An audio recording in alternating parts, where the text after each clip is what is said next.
हल्द्वानी में कांग्रेस विधायक सुमित हृदयेश और उपनेता प्रतिपक्ष भुवन कापड़ी ने प्रेस कॉन्फ्रेंस कर केंद्र सरकार पर कई गंभीर सवाल उठाए हैं। इस दौरान उन्होंने कहा कि कांग्रेस नेता राहुल गांधी के सवालों से केंद्र की मोदी सरकार डर गई है, इसलिए जल्दबाजी में उनकी संसद सदस्यता रद्द की गई है और अब सरकार उनका बंगला खाली करा रही है। केंद्र सरकार आज विपक्ष से घबरा गई है। जनता आगामी लोकसभा चुनाव 2024 में बीजेपी को इसका जवाब देगी। कांग्रेस विधायक सुमित हृदयेश ने कहा कि देश भर में राहुल गांधी का एक घर नहीं बल्कि करोड़ों घर हैं। हम सबके घर उनके अपने हैं। ऐसे में बीजेपी सरकार अपनी खैर मनाए। उन्होंने आगे कहा कि राहुल गांधी इस कार्रवाई से नहीं डरेंगे, वह सरकार से लड़ते रहेंगे और सभी कांग्रेसी उनके साथ हैं। नहीं, देखिए, केंद्र की सरकार डर गई उनके प्रश्नों से और संसद में किसी भी मंत्री ने ना प्रधानमंत्री ने कोई सही जवाब दिया।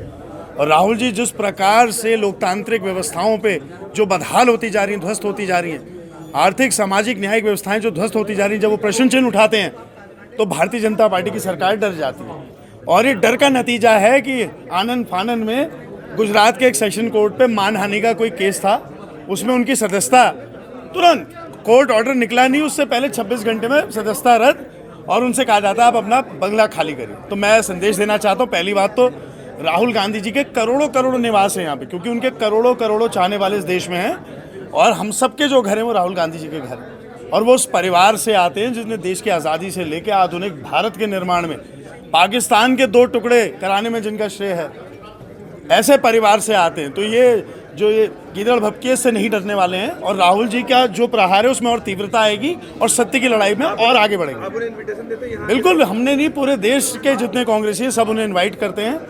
आपका स्वागत है। ये जो हमारा घर है, आपका घर है। राहुल जी, हम सब आपके साथ हैं।